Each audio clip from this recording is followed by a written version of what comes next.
6, 5, 4, 3, 2, 1. We have ignition.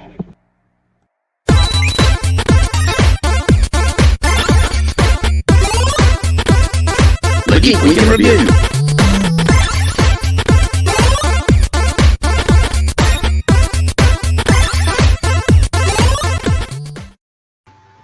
Hello and welcome back to the Geek Week in Review with me, Jacob Toys, of course, the wonderful one and only SuperSorrell, and Ryan Speaks Geek, who is dressed up as Lord Zed by the looks of it this week. Apparently. It's strange because I can see your face through the visor. Yeah, but you can see all of you something doing I that. threw on. Yeah.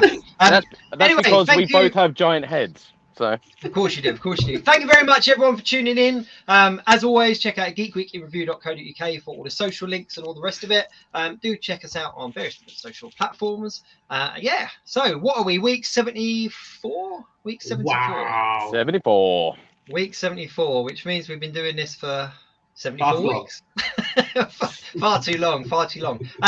But as we've promoted in some of our recent kind of posts and stuff on Instagram and YouTube and that, we had a guest quite a while back now. It was week 29, I think he last came on the show, which means it was almost a year ago. So reached out, said, hey, do you fancy coming on board? And of course, being a gentleman he is, he said yes, which is amazing. So I think without further ado, I think we need to bring our guest in. It is, of course, the one and only Steve Evans, aka Mr. Stevie 18. Hello, Steve. How are we doing? Gentlemen, hello. Welcome to your new, very flash Geek Week in Review graphic, motion graphic introduction. It's there, isn't it? We got a It's there. budget. A lot's happened. A lot's happened. I brought you a load of subscribers the last time I was on, and you've made incredible gains in the YouTube monetary and have plowed it all back into the business, which is good to see. That's clear. I wish it worked like that. I really do wish it worked like that, but unfortunately it doesn't. It doesn't. But no, we did. We upped our game a little bit. But Steve, thanks very much for coming back on. It's great. Anytime. Loved having you on last time. So obviously it's great. So we're just going to talk everything. We're going to talk toys. We're going to talk customs. We're going to talk Holy Grails. We're going to talk Marvel. We're going to talk DC. We'll talk about it all. And obviously because it is a live stream, anyone that does jump on the comments and drop any comments and questions in there, we'll do our best to kind of answer those as well. Okay. So you're going to tell me not to swear. I don't swear. It's a live stream. I don't know how these things work. You know, if I'm pretty sure I swear most episodes, normally by accident, but I do it. And probably in some different languages. My I'm daughter's banned in maybe 3 watching countries. upstairs, so please don't swear, because actually they watch Game of Thrones. You can swear as much as you like. No Speaking of watching things with your kids, shall I tell you what I started watching this week with my eldest? Stranger Things. I went back and started. How old's your oldest? Wow. She's in senior school. I'll put it that way, so I'm not cancelled. But she's in senior school. Yeah. So, but no, she was really up for it. She really wanted to see it, and she had loads of friends that watched it and that. So I was like, okay, let's do this. Let's watch it.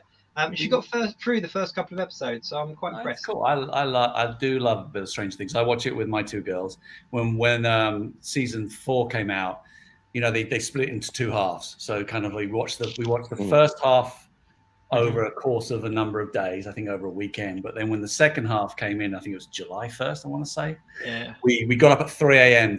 on the East Coast, and we had like a Strange Things bingo. So you had like, you know, who's going to die, someone's going to kiss someone else, and find it. And we had like special snacks, and we had a whole thing. We were like from 3 o'clock in the morning through till 7 a.m. watching it with my girls, playing bingo, enjoying it, and it was like that's dad life right there. Definitely. It was wicked. I loved Definitely. All right, so here's how we're going to segue from Stranger Things into a little bit of Hasbro. So I attended MCM with Ryan, actually. We attended.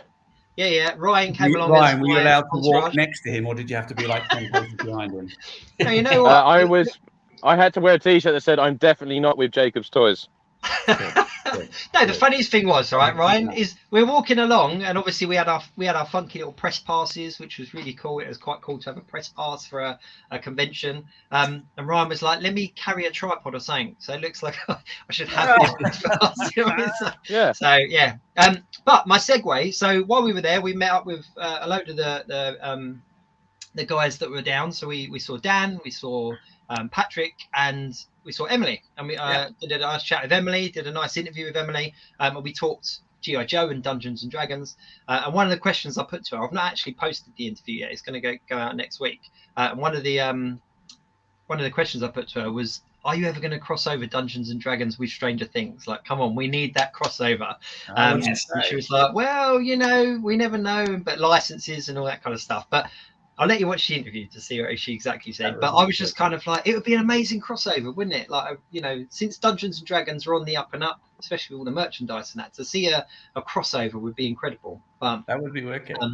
She was great.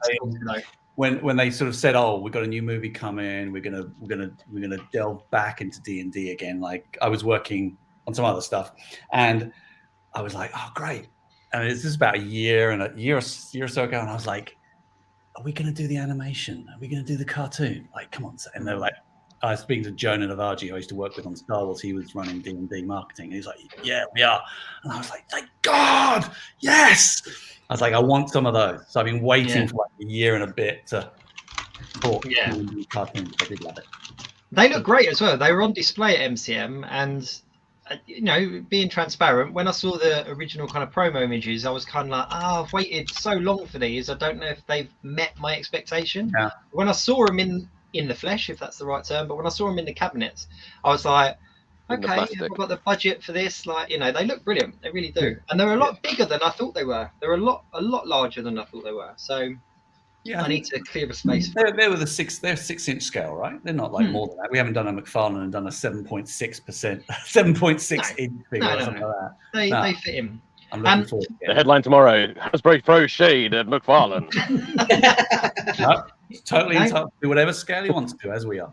Of course. So segueing from Emily, MCM, let's talk 1027 briefly, because you guys, you hosted the second 1027, didn't you? I co-hosted because Emily had to co-host it with me. That's it. The thing is you did it last year. It was great last year, and then obviously did it again this year. And I must admit, it definitely kind of leveled up. I think it was a good Emily co-hosted. Thanks. No, Steve, because you'd had a year's worth of experience behind you now doing it. That's what it was. That's what it was. That's what it was. Yeah. We're trying to look at different formats and things, because like I think some of the feedback was like, oh, it's a long time to wait to get to the bit I want, so like maybe we'll mix it up again next year. But it's you know, we've got a couple of years sort of taking people around, and I don't know, you heard me at the end, I was like, I want to come and see you, so I'd love to take it on the road. I'm kind of saying it because if I keep saying it, it'll happen. Like of course, like a tour across the country or across the world. But it's good fun. I like doing stuff like that. It's fun. And like there's no script, like, and there are some things we clearly have to say in a particular order, but like, of course, they often say to me like, "Oh, we'll have a rehearsal." I'm like, "Nah, I don't want to do a rehearsal. We'll just do it. I know what I want to say." Yeah, and Emily and I it was good working with Emily, but there's a bit of a height difference. I know Emily pretty well. I didn't even notice it. I was like, we're going to make a thing of this, right? We're going to talk about height, right? We'll make a few gags about it, but. Yeah, she's great though. She was a lot of fun to talk to. We had a really good sort of 15-20 minute chat about D&D and Dungeons and Dragons and magic and everything. But I'll tell you one interview. Sorry, go ahead, Steve. I was going to say it was me with trying to get a word in edgeways. I was going to say I've put my hand in now, and there's 4 of us on screen at once. It's crazy. Now I'm going to say that for the past couple of weeks since 1027, I'm not going to lie, I've been staring at my walkie-talkie and occasionally going, Steve. You wouldn't get me. There's no batteries in them. It was one of the first questions I asked her. I said, right, so how do I get my hands on one of those walkie-talkies so that I can chat to you and Steve regularly? Like, how does that work? How does that work? Direct line. You have a pretty good direct line already, Jacob, to be fair. I must admit, we do talk quite a bit, which is great. So just for argument's sake, because you know, there might be people watching that haven't come across you before. Just give us a bit of a background, who you are and what you do. How dare you? Come on, Steve. Yeah, so I am. Bye, Ryan. I am lucky enough to be the design. I'm always director, here in spirit. the design director for Marvel. Shut, Ryan. The design director for Marvel toys at Hasbro, which covers preschool, kid, and adult fan collectible. So in charge of, I don't know, how many products do we do a year? I don't know, hundreds. I worked at Hasbro for nearly 25 years, nearly. In a couple of years, so it's not 25, but yeah, I've worked there a long time. Done various things. Ran Star Wars product for 4 or 5 years. I've done app development. I've been an app producer working on preschool, Sesame Street, things like that. I've also, what else have I done? Oh, I did TV and movie creative consulting, which sounds very grand. It basically, I'm very interested in our brands and our stories, so I would be in charge of helping directors and showrunners to understand what our brands meant and what the characters meant, and help them kind of create content that would reflect what our story was about. So I worked on Transformers, Rescue Bots. This is all preschool stuff, and Chuck and Friends. I don't know whether you've heard of Chuck and Friends, but anyway. So yeah, so at the moment I'm dillying and dallying around with Marvel toys. So with Marvel, yes. Yeah. Yes, and you crashed their stream, didn't you? You crashed it on the 1027, went in for the. And I'm not going to lie, I think there was a little bit of editing here and there, but it was, you know, it was very, very cool to watch. No, it was very cool to watch. It was. I even said to Emily, I was like, so how much of it was edited? How many of you flew on a red eye? Like, come on, let's be honest, because we watched it the other night. But I stupidly said to Ash as well the other day before it took place, I was like, so what date is 1027? What day is 1027 on? And then I was like, oh mate. But the reason being it was during the stream as well, wasn't it? It was during the middle of the stream. You were sort of went, so what day is 1027? And me and Jake, me and Ryan were like, 1027, 27th of October. But the reason being is that last year. To be fair, you know, it took me a long time to work out how dates work over here because they flip them around. It's like, there isn't a 27th month. What is that? Jacob Bender. Exactly. The thing is as well is that I said that last year you had Hasbro PulseCon, and then 1027 was literally like a day or two afterwards. It was almost immediately afterwards, and then this year. So when was PulseCon then, Jacob?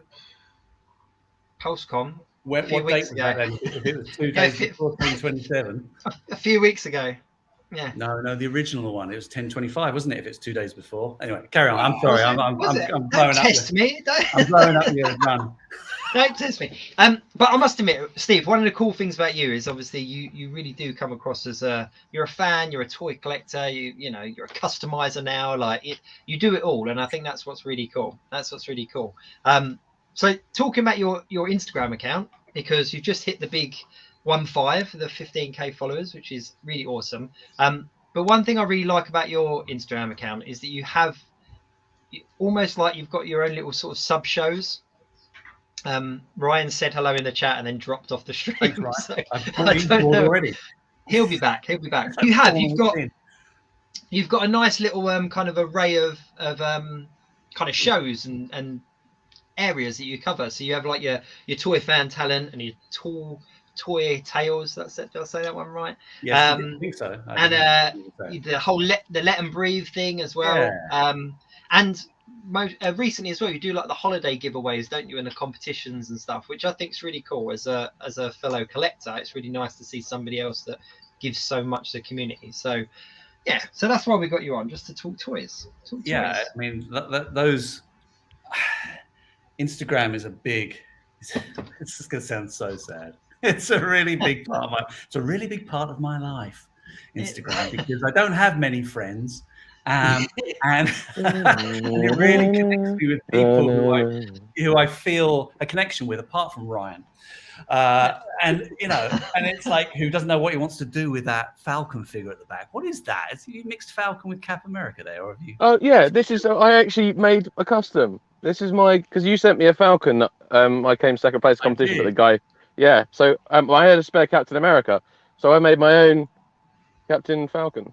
Oh, there you go. That's pretty good with the T-top things. It's cool. I got to paint the wings still and do a couple of bits, but turns out my biggest problem is I'm really crap at painting. So I did chrome up a Silver Surfer as well with those chrome pens. Yeah, they're pretty good though. You can't go over it though. You can't go over again. If you go, I'll just do that again, it ruins it. Anyway, sorry, Jacob, we're diverting all over the place. That's all right. I don't mind. So do I call 3 3/4 inch? Do people call you Jacob or do people call you Jay? Because Jacob is a very mother speaking to her son name. If you could just call it Mr. Jacob's Toys to you, Steve, that's right, mate. No, you call me whatever you want. Right. Jake's fine. Jake's fine. Okay. Jacob's fine. Absolutely fine. Okay. But no, last time you were on actually is when you sent over to me those 3 3/4 inch Marvel Retro. Yes. And since then, I've got the entire catalogue. Totally I don't know if you can even see them in here, but these are all my 3 3/4 inch now. I can see just a little bit, yeah. Including the Sentinel that you did recently, which very good. I was very excited about. Very excited about. One of my favorites. I got you. That's good. Well, I haven't got Ghost Rider yet, but he looks very cool. You can't. He looks very cool. So you have to wait a bit. That's what I'm saying. I haven't got him yet, but he looks really cool. But yeah, so let's talk a little bit about which way should we go? Because I kind of want to talk about Wakanda Forever because me and Ryan actually met up in the flesh. I mean, we've known each other 17 years odd, but it was one of the first times we've seen each other in the flesh. Really? Like for years, yeah, because of COVID and all that kind of stuff. So we went to MCM together, and then we went and saw Wakanda Forever together. And I know that you went to the premiere, didn't you? I did go to. I was lucky. Listen, I'll tell you. Originally, it was like, I hadn't been to a premiere before. I've been invited. I was invited to Rogue One premiere, and in the end, I insisted Mark Boudreau went. But this time, I was like, they were like, no, we got 2 tickets. These things don't happen. We've been in COVID. We've been locked down. Like, we need to kind of, we're their master toy license. We should go. And you should go with Melissa, who runs the business side of Marvel. So we went, and it was wicked laugh. It was really good. It was funny. I wore all my middle-aged clobber. I kind of had my purple trainers on, and I went into the shoe store. I went up to there's a mall shopping center up near me, and there's this little boutique shop, and I was looking for purple shoes because I wanted to be purple and black, and it's Wakanda. And I went in there, and I had this skanky old t-shirt on, like rubbish jeans. My hair was messy, and clearly I'm not 24. And I went in, and they're all like beautiful people, and it's all like funky. And I said, I need some purple shoes. and they looked at me as if I was like some kind of like whacker. And they had this pair of they said, well, we've got these, and they had these purple shoes. They're like diamantes, all studded. It was like something Bruno Mars would wear.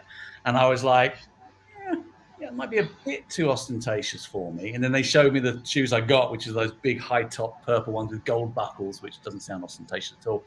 And I was like, great, I'll do that. I love those. And they were like, why do you need purple shoes? So I said, well, I'm going to the world Hollywood premiere of Wakanda Forever tomorrow. And I just figured I'd go black and purple. And they just went, what? You? At least you didn't go in and say, like, can I have the raddest kicks you've got in, or something like that. I mean, that could have been worse. I wasn't even that cool.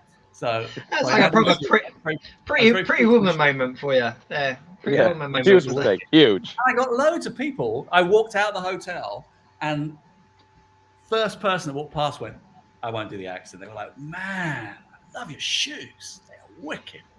And that's awesome. So, that's awesome. Did you get to do all the? Did you see any of the guys, any of the cast or anything? Did you get to? I saw them. Yeah, they have the red carpet, but it's split. So you have obviously the interview side where all the fans are and all the TV presenters that sort of interview, like you and Ryan would be if you were there, going down there. And then they have like a little holding a tripod, a little rope fence off, and then the sort of guests down the other bit. But when it comes to the end, they all merge, and there's a screened off area where they had all the costumes, and they had like little areas where you could have photo opportunities and things. So all the sort of celebs merge with the guests at the end, which was quite cool. Wow, nice. A lot of the cast, people like Rihanna, who was there, they come at the end, last minute. So I saw them, but I wasn't rubbing shoulders with them. But, I did tell off Mario Lopez, who was Saved by the Bell, He cut in front of me for a few. And I tapped him on the shoulder, and I was like, hey, there's a line back there. And he turned around and I went, oh, and I acted as if I knew him. I went, oh, Mario, how's it going, man? Good to see you. And he went, oh, hi. And I shook his hand. I said, I don't often tell off an A-lister. We should get a selfie. So before he knew it, I'd taken a selfie. And he was like, do I know? She was like, yeah, we were in Saved by the Bell together. We did like 7 episodes together. Come on, do you not remember? Remember it's Crazy Steve, purple trainer guy? Yeah. I loved it though. As a film, I thought it was incredible. I really did. Yeah. Awesome. So who was your favorite character? Oh, that's a really tough one.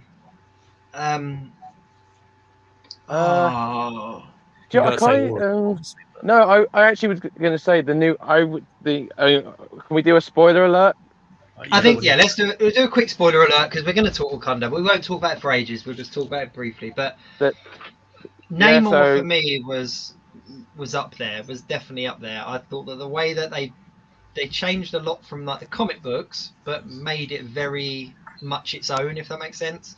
And I loved the story. I loved the heart in his story and everything about his character. I really enjoyed. I'm not going to lie. I think Shuri was my favourite. I loved the sort of character arc because I just thought it was heartbreaking but so beautifully done. But also, this is gonna sound like the most pretentious film critique-y type thing to say. My favourite character was actually the setting. No, genuinely, because it is. I know it's the absolute worst thing to ever. I should take this. I don't deserve this hat anymore. But it put me out of business. It was actually about like the sort of I really love sort of fictional history. I don't know why, but in films when you have like a fictional culture or fictional history, like or something that's like extrapolated from an existing culture, like Wakanda, for example, and you see the art of it, or like even in DC's Aquaman when you see Atlantis, and like seeing sort of Namor's here, like that kind of the Mayan element, like the Aztec sort of themes running through it.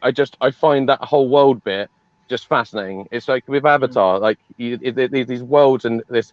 It's not just a world. You think it's just the background that's done, but it's not because they have to develop a language. They have to develop an architectural style. Like everything like that, and it just makes everything feel so real, and it makes you kind of almost feel like there's a real part of history, even though you're watching a completely fictional film. And I absolutely adore that. That was incredibly profound, Ryan. It was, wasn't it? I know. I'm only an idiot half the time. No, I think you're right. I think I know from experience the attention to detail on these cultures and having to get it right and true and authentic, and the people that they hired to advise and review afterwards. There were some changes that I saw that I won't talk about, that they were like, oh, maybe we should do that slightly differently, and things like, oh, we need to change the way we do that then, or like that details change because it wasn't quite the era that they're looking for. So the attention to detail that Disney put into this thing, especially when it's different culturally sensitive things, is incredible. So it did remind me of Disney's Atlantis: The Lost Empire, which is one of my favorite animated Disney films of all time. And there's a whole documentary on YouTube about the way they constructed the language for it. It's really fascinating. So I was actually reminded that watching Wakanda Forever actually is that the amount of work they put into it is thinking back to that sort of era of Disney films. Yeah, it was cool. I mean, I enjoy Namor as well. I think anyone that can act so cold and calculating and charming in like swimming trunks, that was pretty cool. He reminded me of like old gangster movies. It was almost like something out The Godfather, where he would kind of lean in and just be quite charming and kind of like open, but like don't screw. Charmingly menacing. Yeah, he was great. But I liked everyone's performance in it. I liked Okoye is like, she's a real favorite of mine. Like I love her in all of the films that she's been in. And I thought her story really had heart, and there was some really emotional parts for her. But yeah, I loved all of it, to be fair. It's got me really excited about the Ironheart TV show coming out. That's got me really excited about that. Actress, I forget the actress's name. What was the actress's name? I'm rubbish with names. I'm absolutely rubbish with names. I can tell you character names, but I am rubbish with names. So sorry. Ash is our man in the chair. He'll tell you in 3 seconds because he'll be like, he'll be on IMDb already right now. I can tell you. She was so like at home, just acting. Like she was like, in terms of the just comfortableness on screen, I felt she was excellent. I really liked. You kind of forgot she was a new character. Yeah. It was But one thing as well, kind of bringing it back to toys, I suppose, because Marvel Legends obviously had their Black Panther wave come out, including the Ironheart deluxe figure and the Black Panther. There was no kind of mention of who the Black Panther was, but the Black Panther single card release. And I was really excited because for the first time in quite some time, I had figures in my hand and I didn't know about them going into the film. So I didn't. Okay, if I read the got them out before the film. Yeah. What are you trying to say? That as well. No, but it was also just the kind of, if you read the comic books, Shuri was an obvious successor. She was obviously going to be taking the mantle at some point, but there was no hint towards any of that in any of the merchandising or anything like that. So it was quite exciting for me to kind of have those things and still go into the film kind of hoping things were going to play out, if that makes sense. And we were kind of saying the other week, weren't we, that it's like that nostalgic thing of when you were a kid, you always had the toys in hand prior to the movie. So like you'd always like get like you had all them Batman Returns figures before Batman Returns even ever hit the cinemas. And it's like that. I like that kind of, I've got this figure, but I've got no idea who it is. I can't wait to see the film to find out.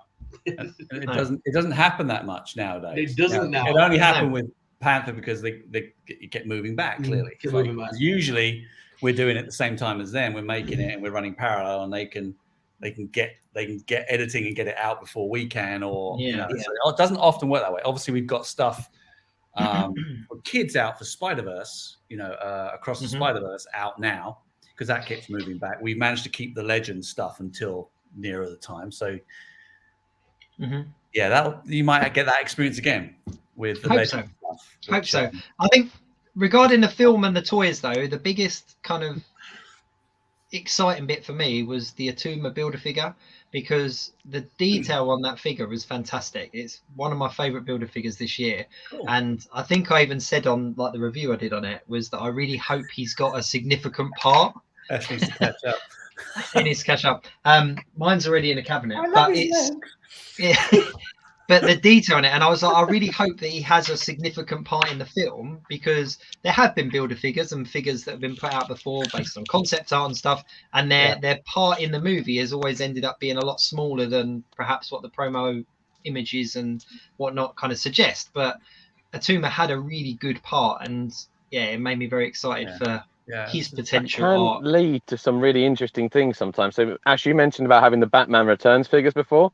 So the first Batman film that had Robin in, it's actually, if you look at the figure from Kenner, it's actually Marlon Wayans, because Marlon Wayans was originally cast as, and he still gets royalties from being cast as Robin. Billy D. Williams was cast as Two-Face and played Harvey Dent in the original two films. But if you look at the figure, it's quite clearly it's a black person figure. It's Marlon Wayans painted white, and he's even got like the sort of the proper hair kind of. But if you have that figure, have a look at him, because that's a fun little bit. So I'd say, Steve, if anyone's going to have it in their cabinet, it's going to be you. No, there you go. I haven't got Forever stuff, but I remember the casting room. Yeah, I have to check. But the figure is actually based. It's him, and it's just been painted white. That's amazing, and he still gets royalties. That wouldn't happen today. I'll tell you that. No. The more you know. Goodness me. What made me excited about Atuma though is because in the comic books he has a little run-in with Doctor Doom down the lines. So, and obviously Doctor Doom's a big character that people are talking about coming to the MCU at some point. So I hope that those kind of paths cross. We're getting lots of characters now that kind of rub shoulders with Doctor Doom at various different points. So I'm really hoping that. I'd love to see Doctor Doom. That would be really cool. That'd be really cool. That'd be very cool. And let's talk customizing, because you've I'm not going to pry. But if you want to tell us, then you can tell us. But I'm not going to pry. Let's talk customizing, because you've got into your customizing recently, haven't you? Like more recently with the when you're doing Smurfs, you were like customizing like. I was taking a Smurf and casting.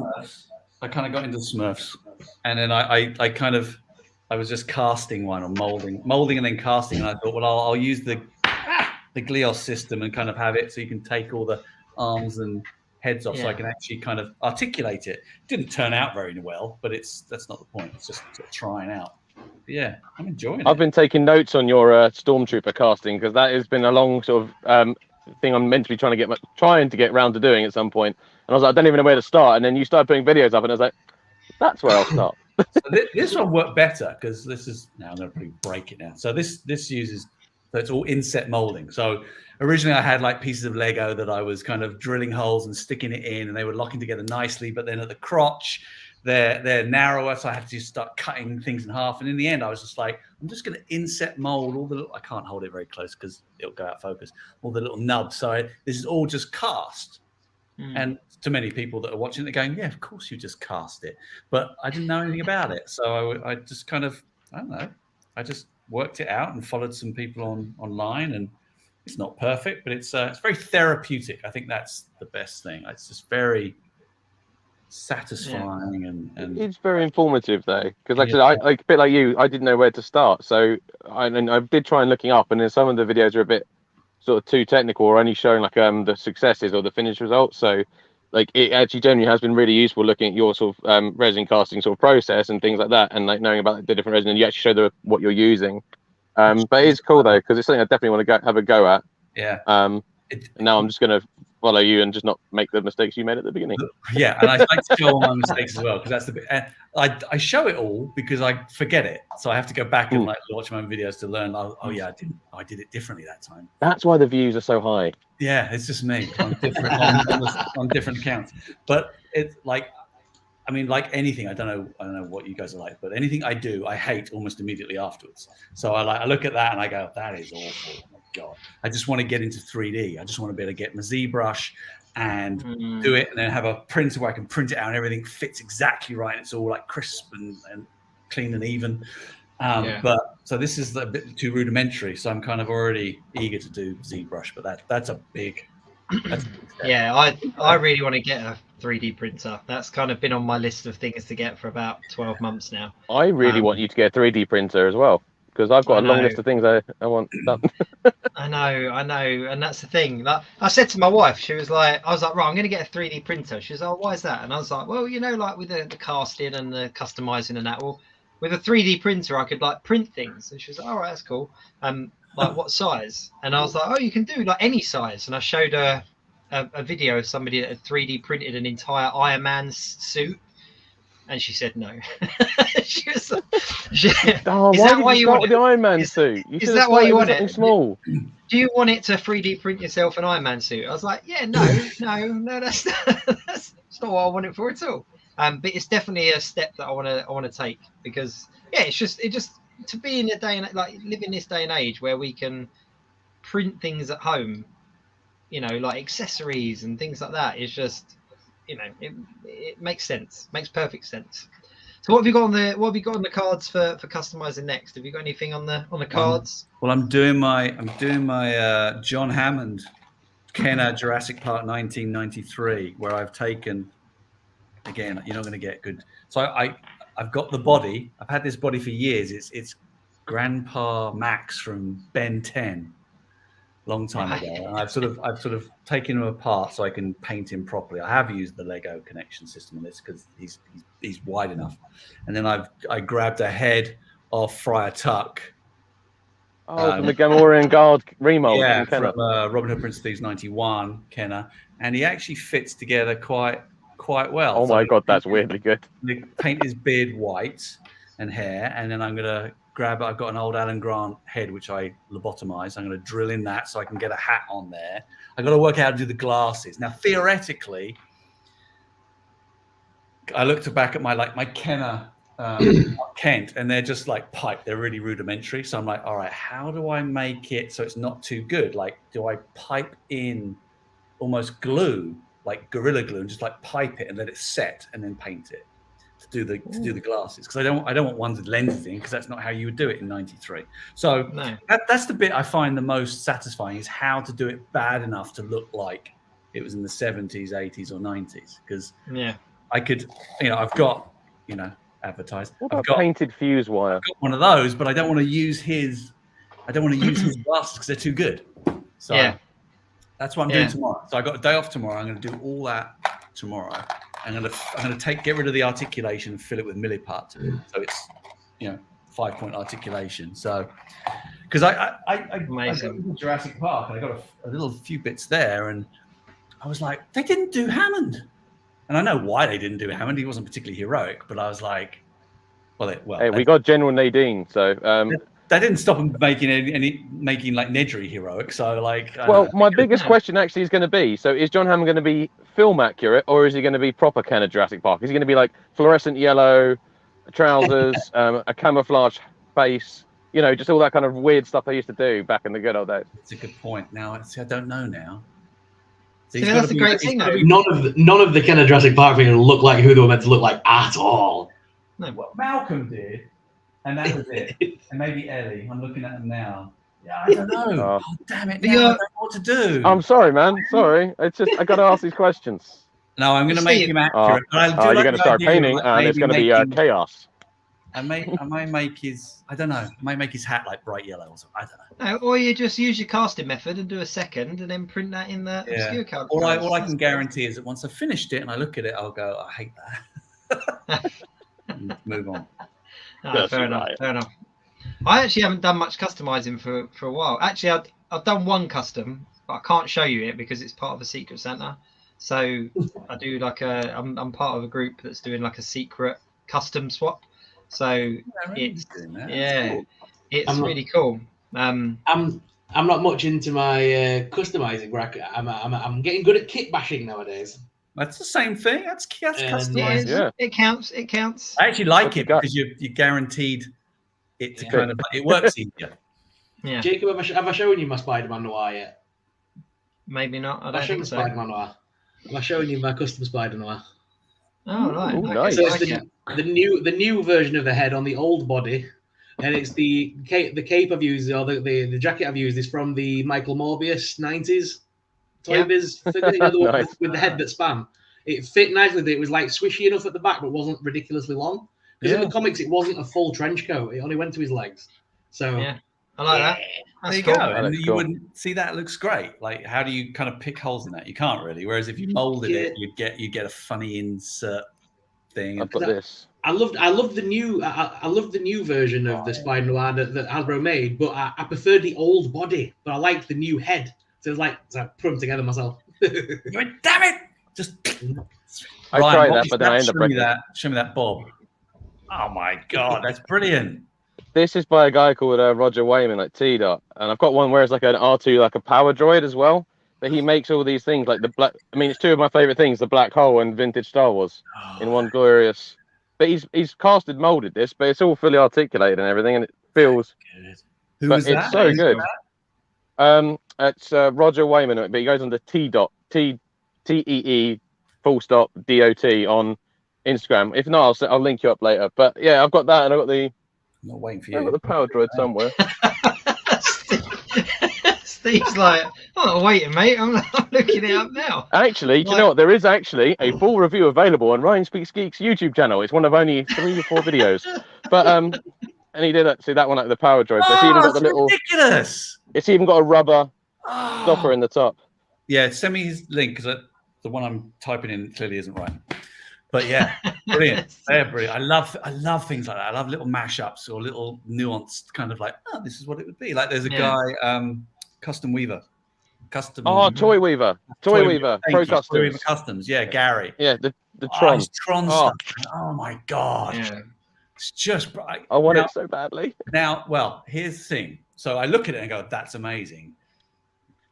I suspect, knowing I've done customs myself, that as soon as I pick it up, I go, it's not as good as I think it would be. I thought it would be. But there's no slight on Gary, but I almost like the desire of it more than actually owning it. Like I look at that thing and I go, oh my god, that Bob one. It's like I want that, I want it. But like I kind of don't want it because once I get it, I'll go, you could see where that didn't quite fit. And I get to. I'll be honest, the Rogers ones are pretty perfect, and great. Annoyingly, I know. I'm sorry. Annoying. Can't really come in and be like, hey, and also I've had a few Toy Weaver like Pro Custom stuff. I've got a few bits of those. They're good too. I've got that. Yeah, I've got Stan Solo's Bantha. I've got Next 17 Z-Fam on because I can't make these things. And these people are just really talented. And then you got like, I would love to be able to do it, but some people have like made their own accessories as well, like 3D printed accessories. There's a guy called Angry Raccoon Miniatures who 3D prints characters they didn't make from Rebels, but like in his own sort of style and stuff like that. And I think Makes me what want I'm to going do to it. have to do is just, I think I'm going to have to sue them all so they can't make them anymore, so I can't get Oh, jealous. don't make me the No, downfall of I'm customizers. completely God. joking. I'm completely Well, there we go. And you saw it here first live. Yeah. Oh, start a new collection then instead. I just love it. I love the custom community and the mashups and the remakes and the redos and the expressions and the changes. And it's just what's the word? It's fizzy. It's just like really. I find it really exciting, like discovering new people that do this stuff. They do. No, I've got to It's stop and just ask something quickly. Sorry, Steve. Sorry. What is that spaceship just behind your head in the cabinet? The white that looks like Starbird. that. Yeah, That is Starbird. So I've got one of these randomly in a lot, and I've not been able to work out what it's from. What is it? So it's Milton Bradley, so it's MB Starbird. They made two versions with different graphics, and then they made a black version, and a Japanese company did a version, and they had an Avenger, which was the bad guy. If you go on Mr. Stevie's Tall Tales, I do a whole 30 minutes on the history of Starbird, and basically it's not from anything. So it has an accelerometer. Yeah, I've been having fun with that. And I used to annoy the hell out of my mum for years and years and years. And it kind of pulls apart, and you can kind of Oh, I didn't break it. That's good. reformat it, you can put it to make different ships out of it. So it's sort of like a converting spaceship thing. But the interesting thing about this is this was second only in favoritism, or my favorite to like the Falcon and the AT-AT. So outside of Star Wars, it was this. And I used to play them together. And I remember one. Oh, my cat's here. Hello. I was 8 years old, and I stole a keyring from a shop, and my dad found out, and I remember it so vividly. He came upstairs and he said, "Get me your Starbird," and he got my Starbird, and as punishment, he threw it on the floor and stamped on it and smashed it, and he said, "Now pick that up, put it in the bin. You are never ever having that again." And I had to write a letter to the shop and send it back and apologize and do all the things I should have done. Mm-hmm. And so anyway, years and years later, like I probably had this about 20 years ago. I found this boxed, unstickered from a guy in Belgium. So I bought it, put all the stickers on, and I went. My mum and dad lived around the corner from us, so I went round and I knocked on the door. My dad answered, and I just went. I was like, "Screw you, Dad!" And I got it back. Brilliant. So this.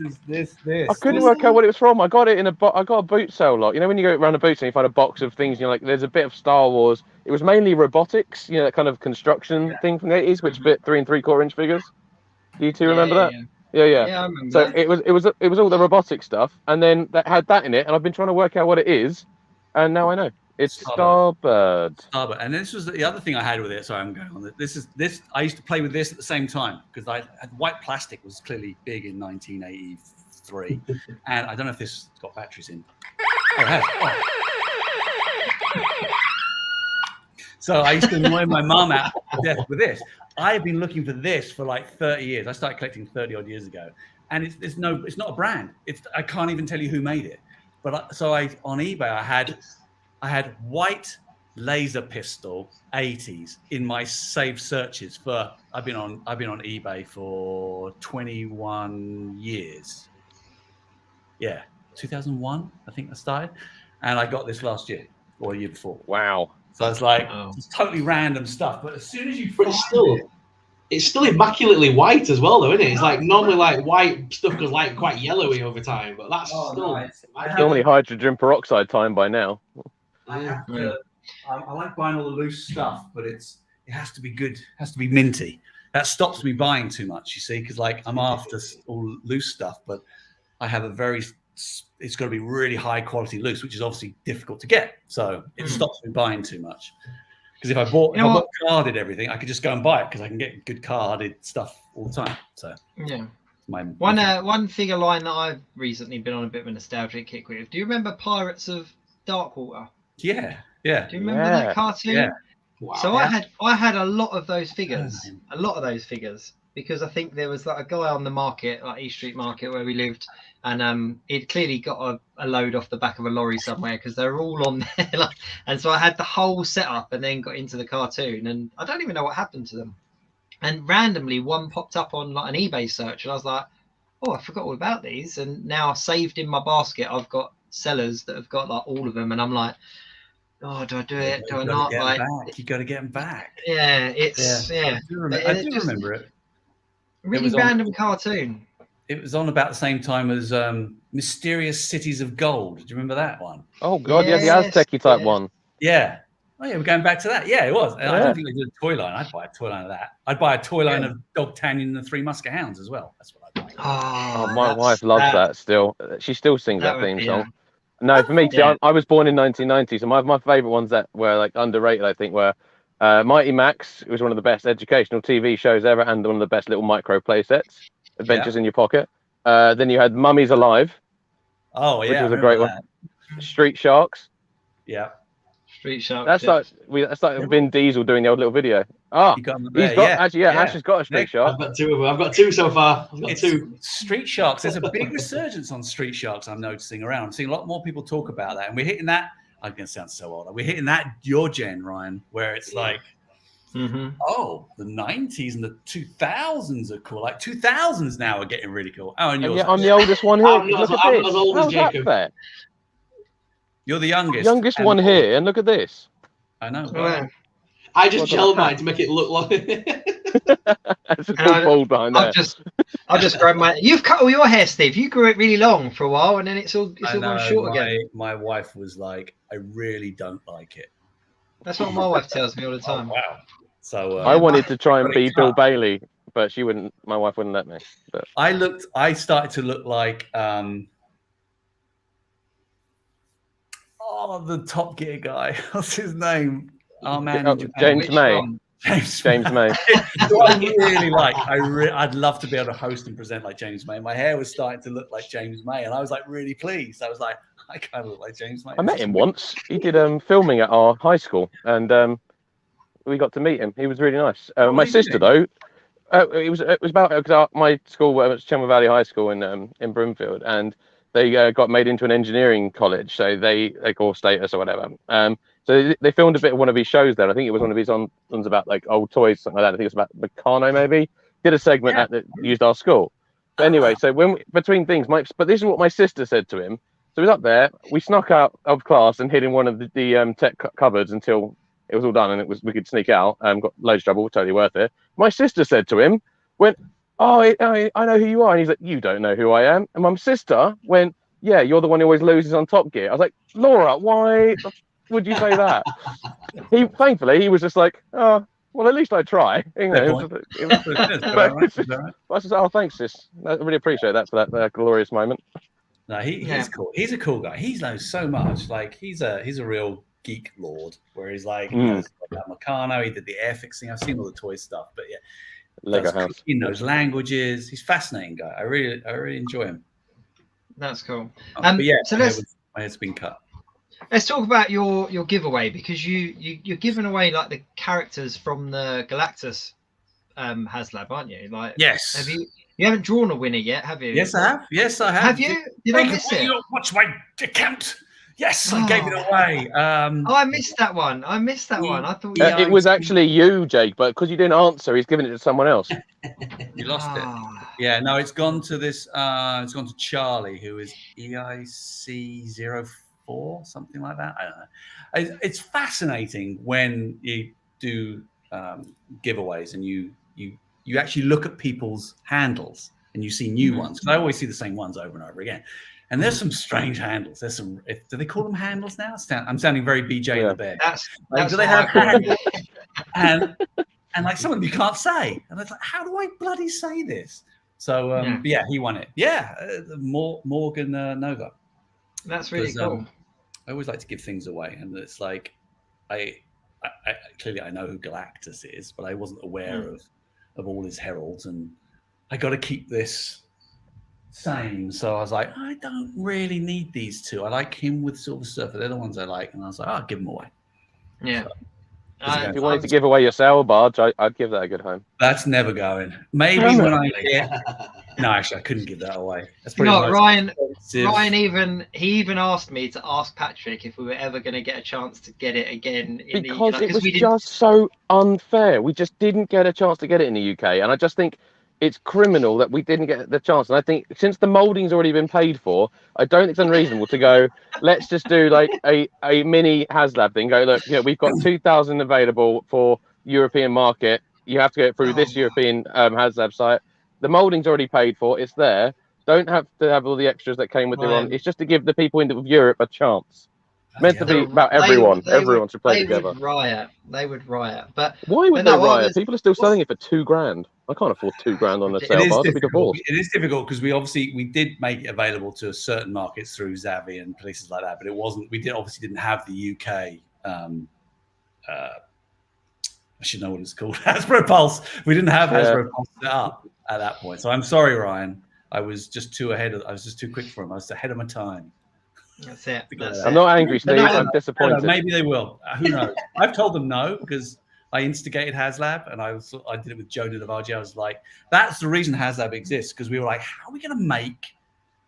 We got to make. Hey Joe, I'm going to talk to Joe just here. Hey Joe, we got to make the barge because everyone says we won't do it. It was like an urban myth. It was like they'll never do it. It's too big. And we were like, we can't put it on a shop shelf. It's too big, and no retailer's going to take it. It's going to get marked down. Someone's going to then go and buy it for like £100 or whatever. It costs a fortune, and it will mean we'll never be able to make that again because of course, clearance and markdowns don't help us make cool stuff going forward. No. It's difficult. So we're like, well, just crowdfund it, and everyone was like, what? Crowdfunding? Well, us? I was like, yeah, you could do this and this. And I got this guy who knows how to do it from a database. And we built this team. And it was through the need to get the barge out that HasLab came about. So, and it was awesome. It was a roller coaster ride. It was kind of fun at one point. It tracked typical crowdfunding. It went, woo! And as it was down here, like a week to go, I was like, come on. And it went, woo! So, yeah. It was cool. I do love the concept, and like because I don't have a Galactus. This is my biggest gripe right now that I wasn't in a position to back it last year when it came out, and so I didn't, and I was kind of like, no, I'm cool with that. That's fine. I've got my Sentinel. That's all right. And now he's starting to land, and I'm seeing people's photos, and I'm in a position where I could have got it. I'm like, I'm actually gutted. So I very almost entered your competition, but then I thought to myself, the chances are it'll be my luck that I'd win it, and then I'd get like a little piece of Galactus, and then I'd just be annoyed and be like, I've just got this crumb from the table of Galactus. But so I'm gutted. Did you enter? No. Well, then, no, by the way, Dave in the comments also said, yes, we need another opportunity. Please is in capital letters. Just going to throw that out there. Okay. I've just realised I'm not looking at the comments here. Hang on. I'm sorry. You've got it. That's all right. I can put it up. Here you go. Dave of the Dev. Hey, Dave. Yeah. Well, there's two people there. I think if two people. To be fair, Dave's one of my best mates, so we talk about it constantly. And Stephen Butler can't hang around anyway, so he's going. Just saying that. Great show. No. Everyone's very shy in the comments tonight, Steve. I don't know if it's because you're here, but usually the comments are quite. Come on, they're very shy. I always say I like the good, the bad, and the ugly. Give me the give me the good feedback. I'll say thank you, and I'll move on quickly. The bad feedback. Oh, I thought good, bad, and ugly. I thought you were talking about us. No. Which one am I? Then give me bad feedback. That's great. This is a dangerous game. But you get some ugly feedback, which I just ignore. But yeah, the bad feedback, the stuff I can do stuff about. So yeah, of course. I always like constructive feedback, though. I hate when people are just like, it's like because I've been really enjoying Andor, which these two laugh so much because no one else is really watching it out of this. Thank you. But like the thing is, so I don't mind. Other people aren't a big fan of it, and I'm like, and I get it because it's not going to be a show for everyone because not everyone can like everything. But I'm annoyingly positive about things as people get sick of hearing me normally say the good points about things. But I actually love Andor. But then when people are doing, but the weird thing I don't get is people feel the need to really make you aware how much they don't like it. They go, it's just shit, and you go, why? What don't you enjoy about it? Oh, it's not Star Wars. No, what don't you enjoy about it? Is it the characters? Is it the story? Oh, it's just rubbish. It's all gone. Oh, it's a Disney. Oh, I only like 3 films. Oh, I'll set fire to my granddad. It's only the old ways, or whatever. But like, I don't mind constructively. People go like, oh, it's not for me. You know, some people have said like, I'm really more of a Jedi and Sith kind of person. So Rogue One and Nando, I'm like, yeah, totally get that. You know, cool. You know, it's not for everyone. But I just hate when people just blankly go, oh, it's just rubbish. And you're like, but why? Where's discussion? Discussion's good. Use that.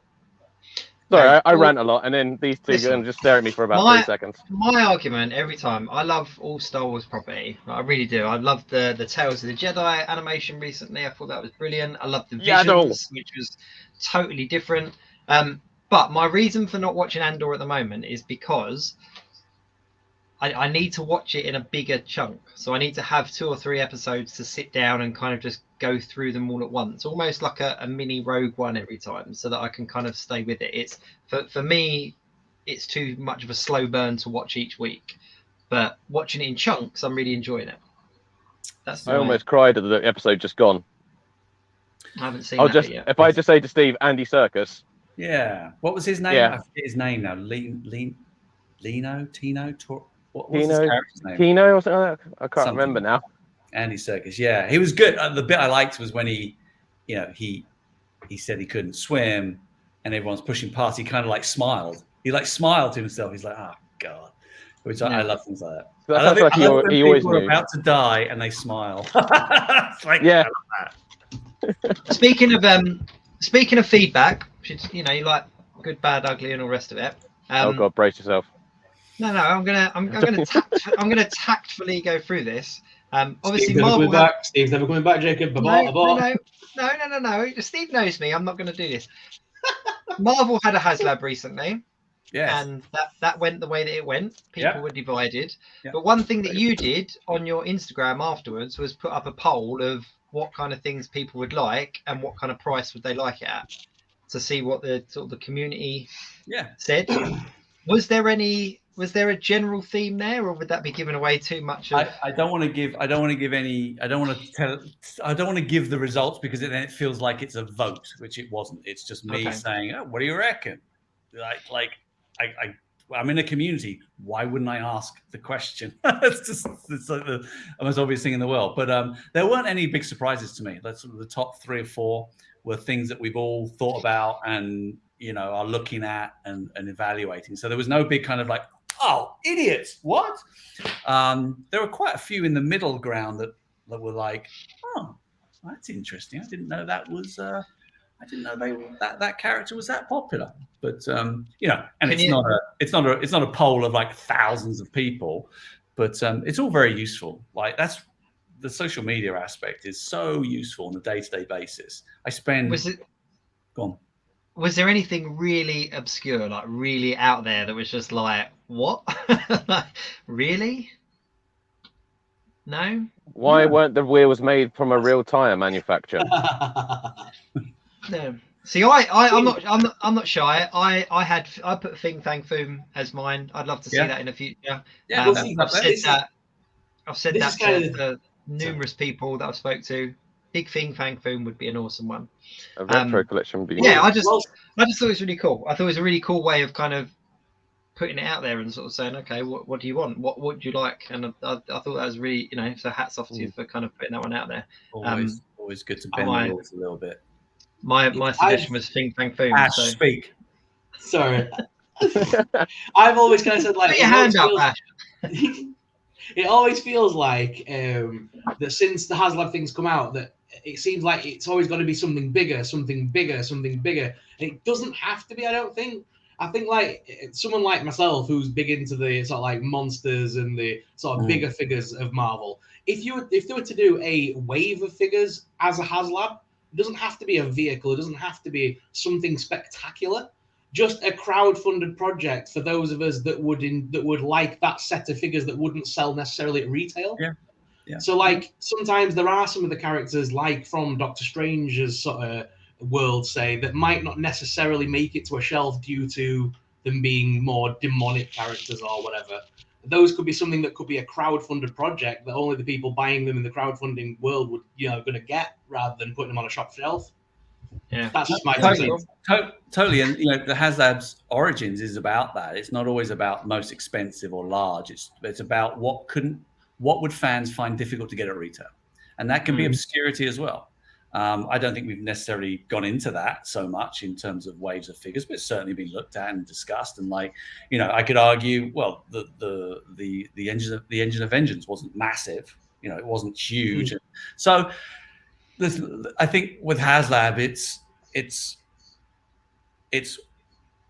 let's offer something that they wouldn't normally find at retail. It's something that has a certain amount of risk to it because they're usually either obscure or, you know, or big tools. Like they cost a lot of money to make those tools and things. And it's like, okay, and if people want it, they'll have it and it'll work. But we've also got to be very prepared that sometimes it won't have enough interest. And there's lots of ins and outs and prices and thresholds and stuff, which, you know, we're still kind of working out, and, you know, it'll be tinkered and things change. But that's the idea behind HasLab. It's like, hey, let's offer stuff that we think the fans will like, and if there's enough of them, we'll make them. But if they don't want it, then we won't make it, and then it's far less risk.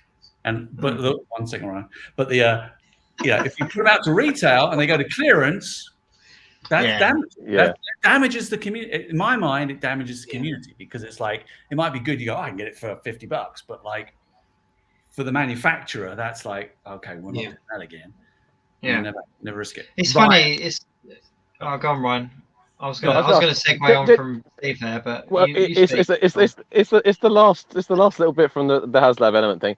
Just out of general curiosity, the Jabba's Palace sort of diorama, like the throne room that's coming out. I'm really intrigued by that because that seems so HasLab-y, but without being HasLab. Was that something that was maybe put forward as a HasLab and then sort of turned into? Because it's got like 1 billion accessories. It's really large. It's got very interesting sort of engineering. It's quite a niche thing. And I just wondered, it seemed so HasLab-y that I was shocked that it wasn't a HasLab. That it wasn't HasLab-y. HasLab-y needs to go on the next T-shirt. Yeah. Next T-shirt. I'll be honest with you, Ryan. I don't know. I wasn't involved in that conversation with that particular item. But no, I don't disagree. It was definitely in that ilk of like. But I don't know. Again, I'm not complaining. It was a super moment, and I don't know. Can't answer you on that one. Sorry. It's interesting that you talk about like discounts and like discounted,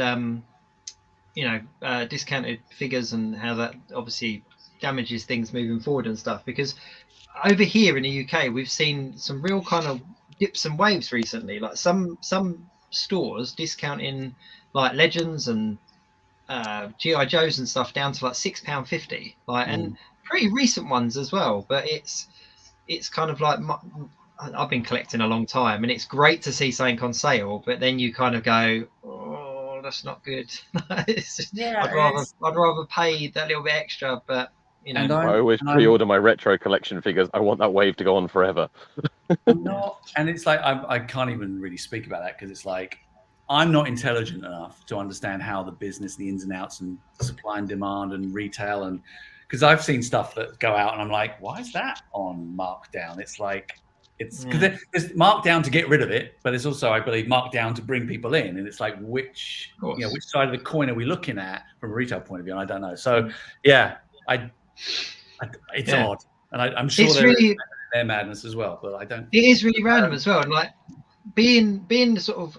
Legends is my biggest kind of collection. That's what I've been collecting for quite some time now. And you'll see certain figures that will go to markdown, and everyone will go out and buy them. But then a year later, there'll be one figure in that wave or something that people are paying like 3 or 4 or 5 times the amount to have. And it's kind of like that's crazy. Like it's crazy how it works. So I got to throw this one up because this is going to open a can of worms here. But Mick's put in the chat. I'm late. But has anyone asked Steve what he collects that's non-Hasbro? He's live. Flipping out. Mick, that's a crazy question because what don't you collect, Steve? It's Smurfs. Schleich. Yeah. I collect from Schleich. Well, most of my stuff's old. Like I always love it though when you do your videos and then you show us something really random, like those kids' books that got turned into a toy range. You did. I forgot the name of the author now. Oh, the animal mouse and the Richard Scarry. Yeah, Richard Scarry. Yeah. And like you unlock a memory from my childhood when you do stuff like that. I love it. That's I remember those books. So Mick, to answer your question, my friend, it's like I don't collect a lot of modern day stuff. It's mostly retro because I'm trying to fill in the gaps of my childhood. But within that, you know, there's Schleich, there's stuff from Mattel up here. You know, I've got some bits and pieces. I guess You got ET, you got Batman, you got Superman, you got. It's the most modern. I'm sorry, I'm trying to. I like these. I'm into cereal mascots. All right. Yes. So like, I'll pick up like Tony the Tiger and Diggum and He's great. And from Duke and Sam. Plastic. What are they called? Company. Damn it. Oh, really putting you on the spot now. My memory, I tell you, I am getting. Do they do a Count Chocula? No, they don't, and I hope they do. Plastic. Jada Toys did recently, didn't they? Jada Toys recently have done. They did Count Chocula and Boo Berry so far, haven't they? Out of the cereal monsters. Oh, really? We don't get them in the UK. They never came out over here. Same with like Cheeto, whatever it's called. He's been created out. Probably Cheetah or something. Yeah. Imagine Plastic Meatball are the ones that make these little ones, and I'll give them a shout. That's a great company name. Yeah, but these are great. So like, I love all the mascots. So I was looking the other day, and they're on Big Bad Toy Store. And as soon as I'm over in Florida for the 2 weeks, I'm ordering. I'm bringing them home.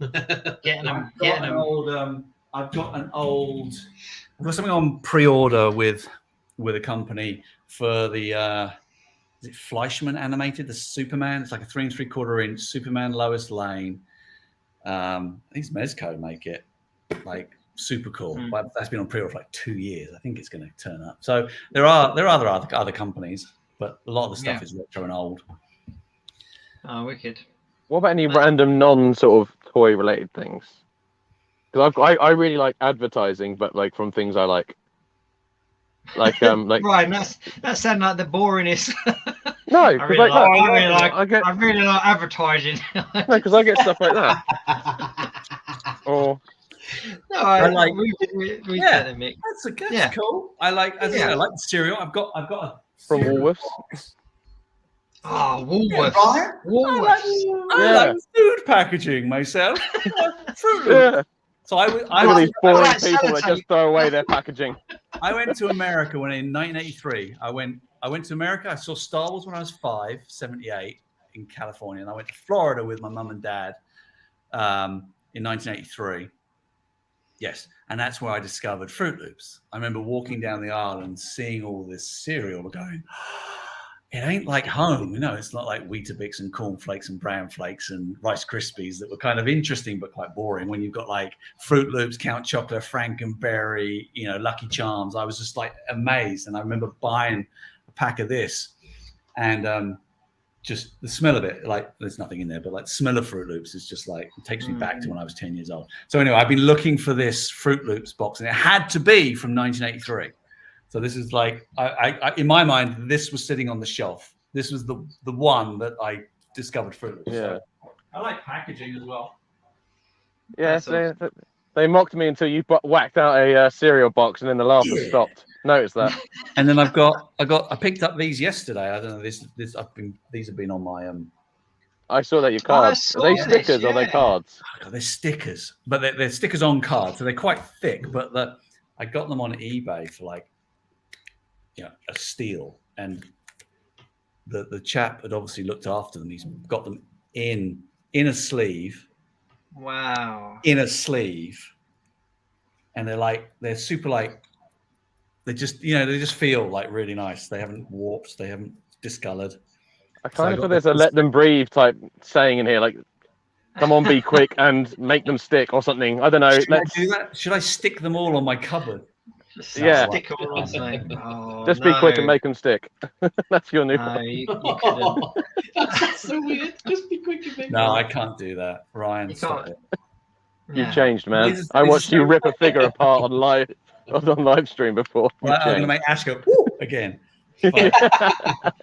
When you did that on 1027, when you ripped that card up, you could see the pain in Dan's eyes when you did it. So funny. That was so funny because like that, we didn't rehearse that at all. It was like I was like, I want to come in and I want to talk about 375 because they never invite me on their little shows and things, very rarely. You know, I said, I'm going to make a thing of it.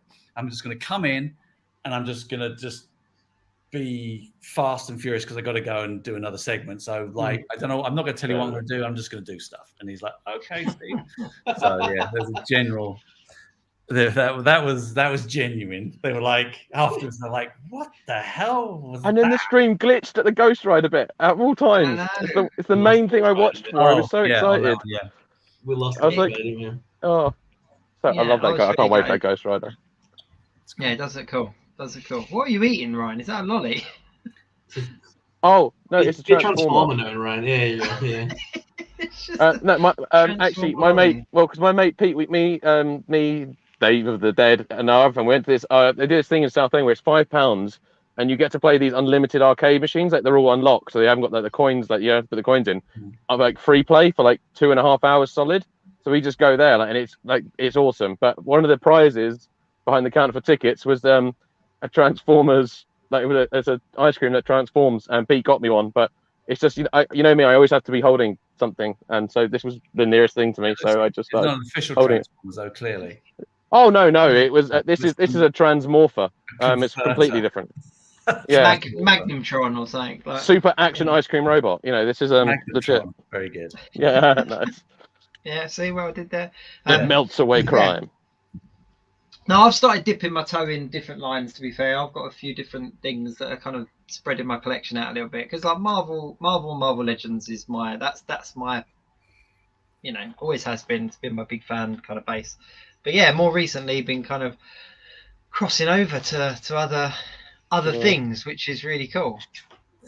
What is that? It's good actually, Jake, because we're cutting the line by about 75% over the next year or two for Marvel.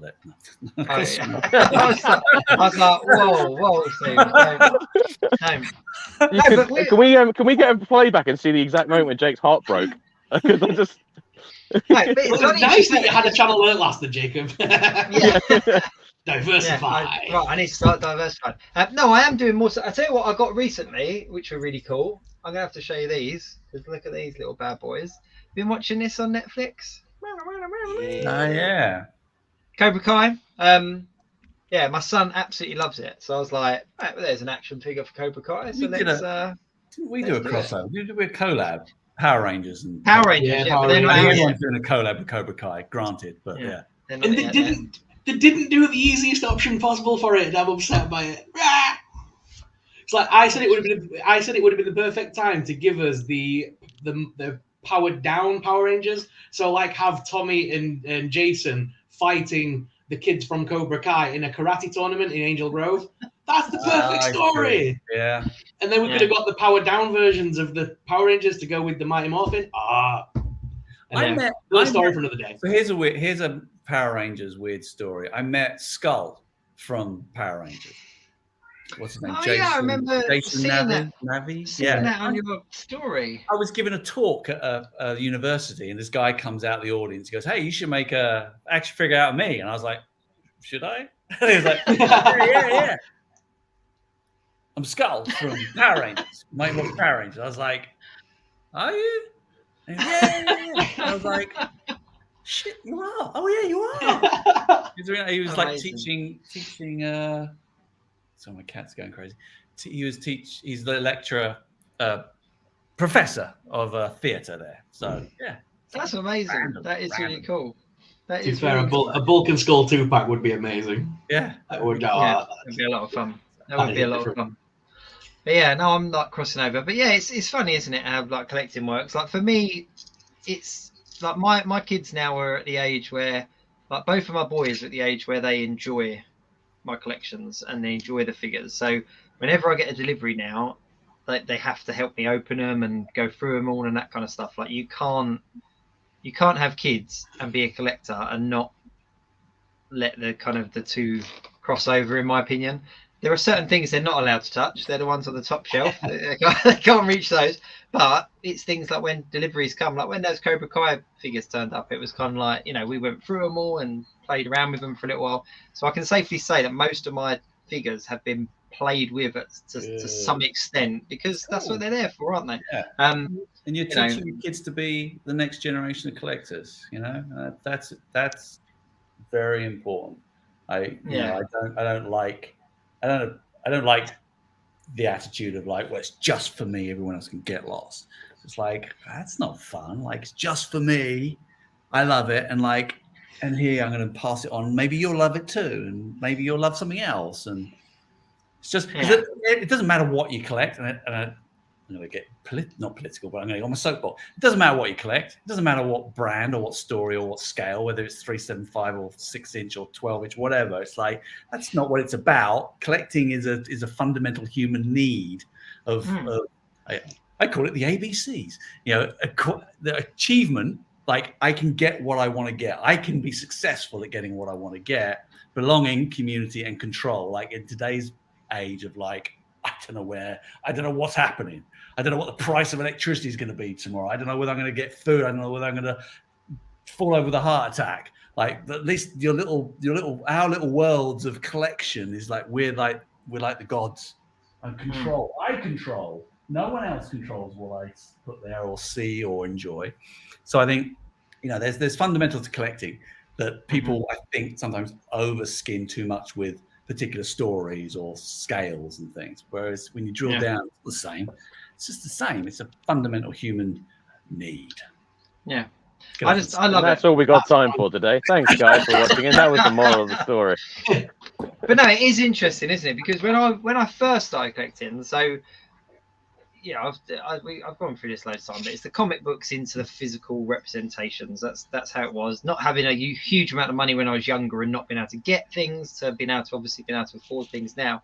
But there wasn't the community. There wasn't the kind of the groups and the online communities and that. And it was really liberating in a weird way, that when those kind of groups really started picking up on things like Facebook and Instagram and stuff like that, that all of a sudden I was put in touch with people that were like-minded, and it's bizarre. And since doing like the Jacob's Toy stuff, like meeting people like yourself, like, who I never necessarily would have kind of crossed paths with, but have this common interest. It's like when I spoke to Taboo, and me and him like chatted for like an hour, and it was really surreal. I kind of stepped back and I was like, hang on, this is like Taboo from the Black Eyed Peas, and we're talking about action figures. Like, it's surreal, like absolutely surreal. But that to me is one of the reasons why I keep collecting and I stay in it, because I love the community. And it's not because, once upon a time, kind of geeky stuff was a little bit more,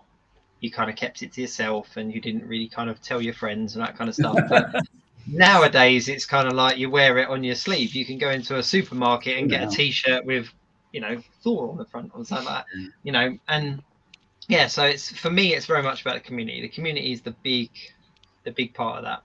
Yeah, I agree. It's funny. I was talking to somebody at work about like, why do I do what I do and what gets me out of bed, and there's all the creative stuff, and there's seeing stuff on the shelf, and there's the stories and the brands. Like, I love Star Wars, I love Marvel. Like, would I ever go to another company? It's like, yeah, but they don't do Star Wars.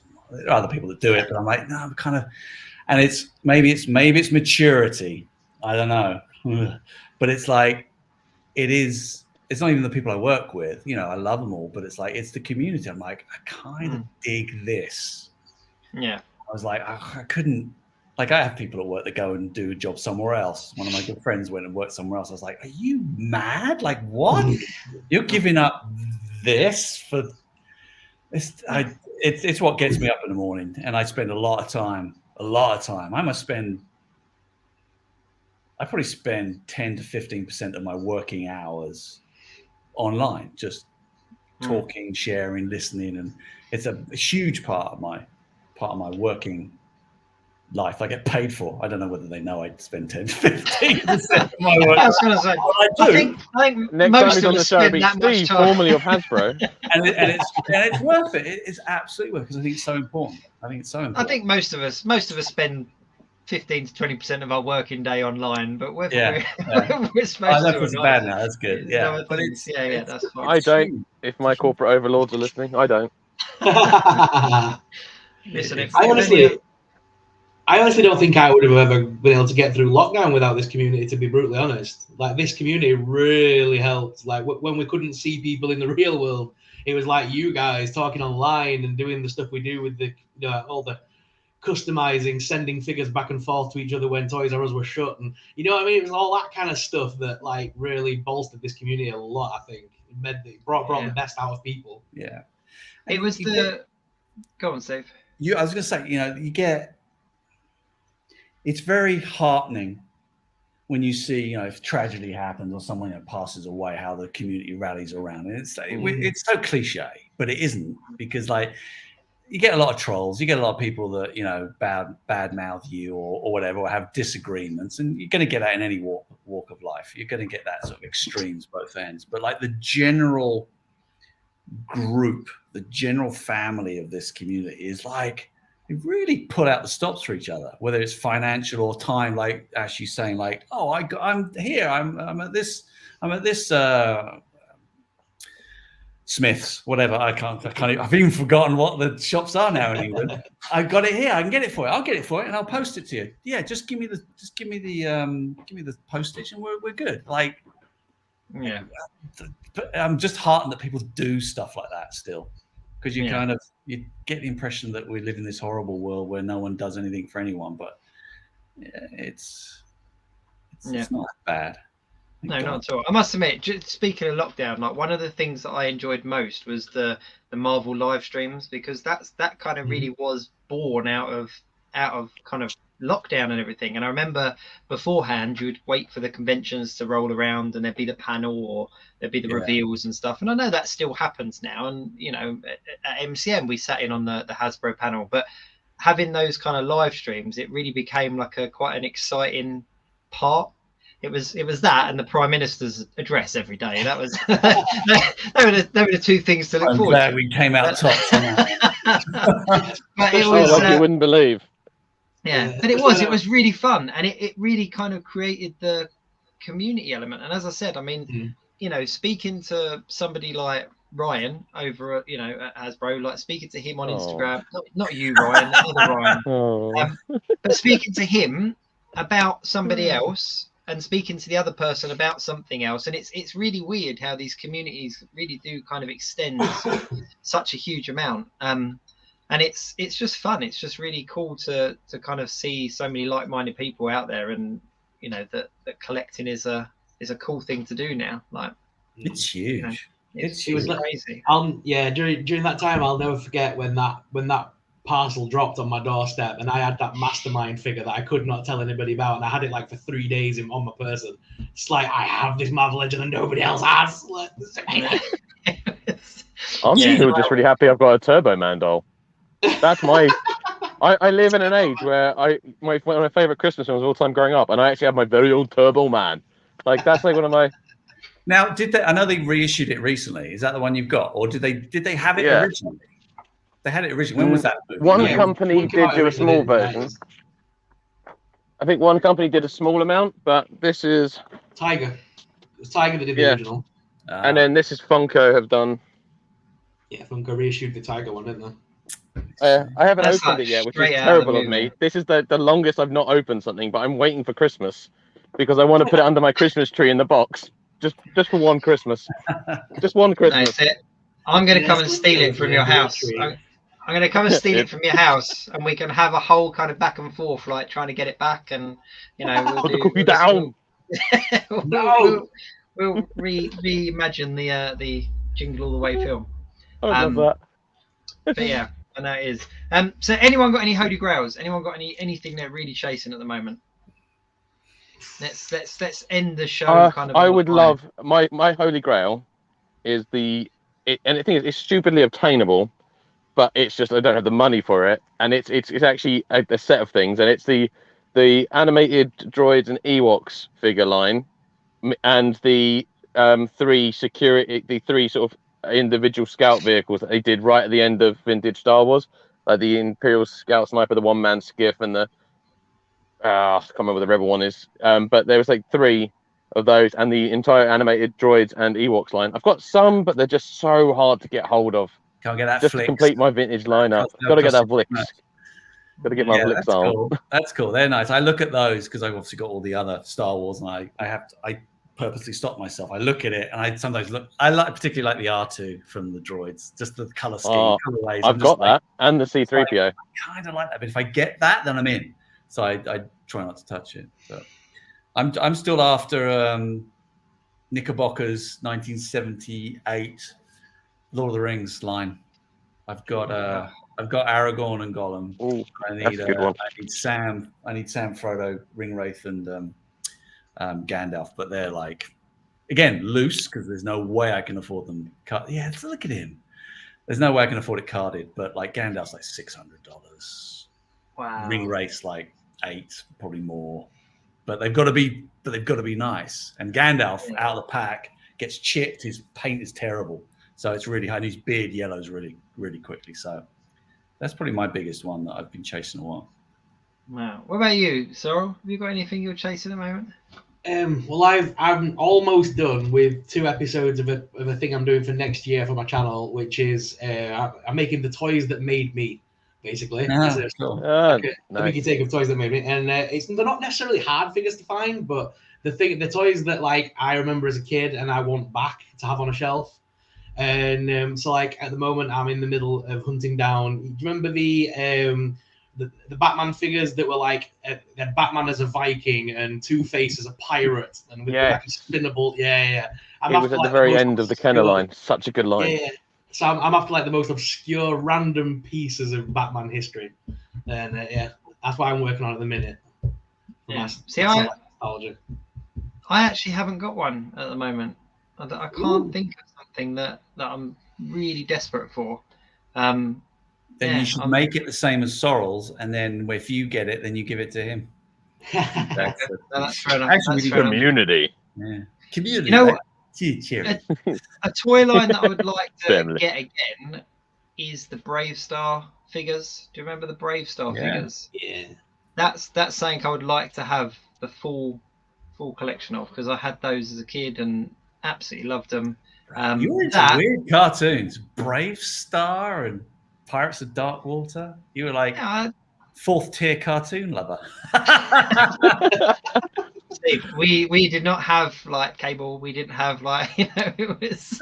We had some random crap here. We also got like a lot of the non-wanted programs from America came on like primetime here because they were cheap.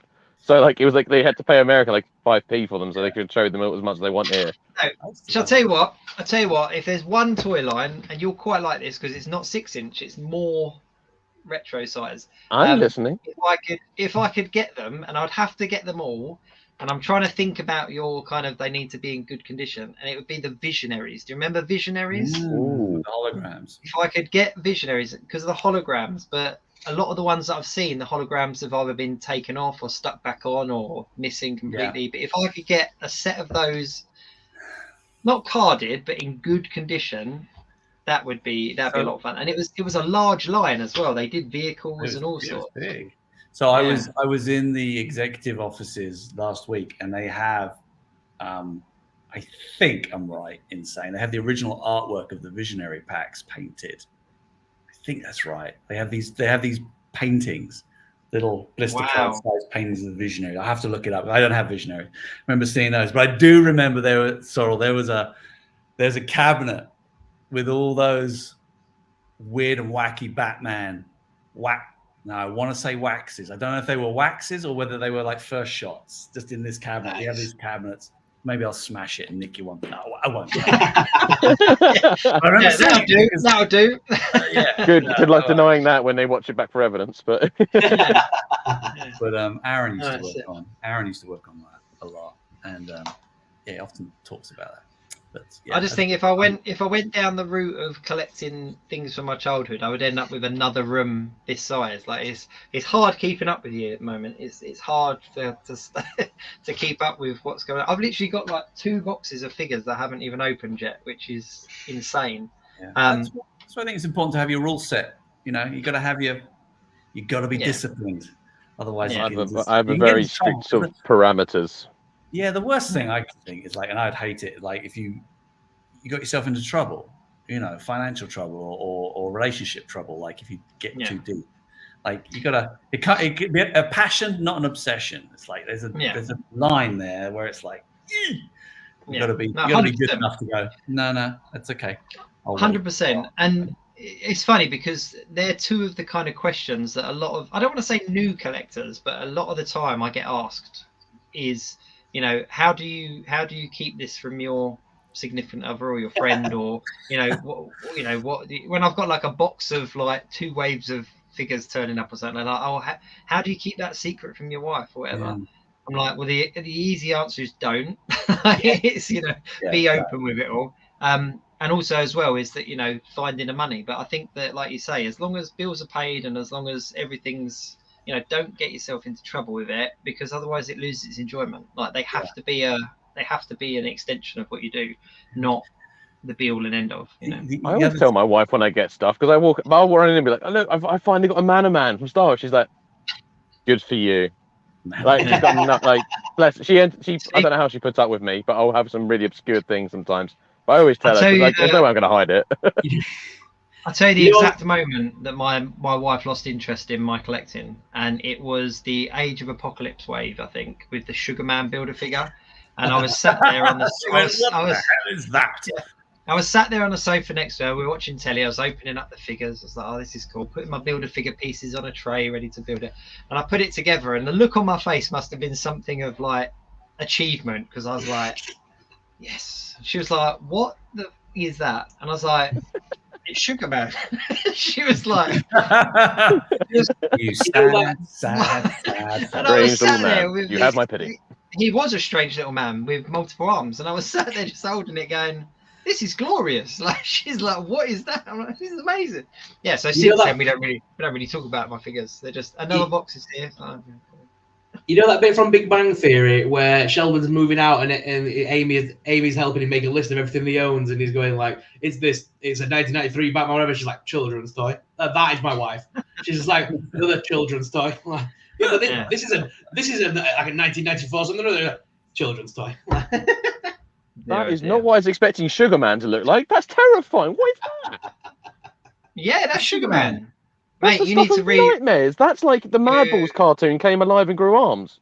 He is the king of X-Men's nightmares, believe me. And like, the fact that when that figure came out, Hasbro didn't include the Sugar Man tattoo on his arm, so the community instantly created these little transfers, and everybody was buying these little transfers that have the little love heart on his arm. Yeah, I left mine untransferred. I'm not going to lie, mine is still in. Yeah, I left mine untransferred. But yeah. On the note of Sugar Man, I think that's a good time to kind of call it a night, because we could ramble on for forever. It's kind of I don't realise where the time. 6 o'clock for you, Steve. That's nice and early. Got my dinner to have. That's it. But in all fairness, Steve, thanks ever so much for joining. It's always an absolute pleasure to have you on board. Anyone that is watching still, if you don't follow Steve's account on Instagram, do yourself a favour and go and do it, because if it's not the action figure photography, it's the giveaways, it's the toy tales. Like there's so much on there, and I'm not just saying it to blow smoke. Like it really is one of my favorite Instagram accounts for the toy community, just because you do so much, but you also put so much back into it. So it really is a great account to follow. Well, so it is not a chore in any sense. I love it. Good. So yeah. Keep doing it, because it is great fun. And obviously, it'd be great to have you back at some point. So, whenever you're free, you're always more than welcome to join. All the time. Well, I'm trying to plan a trip over to the motherland next year. I'm trying to do a Europe toy tour.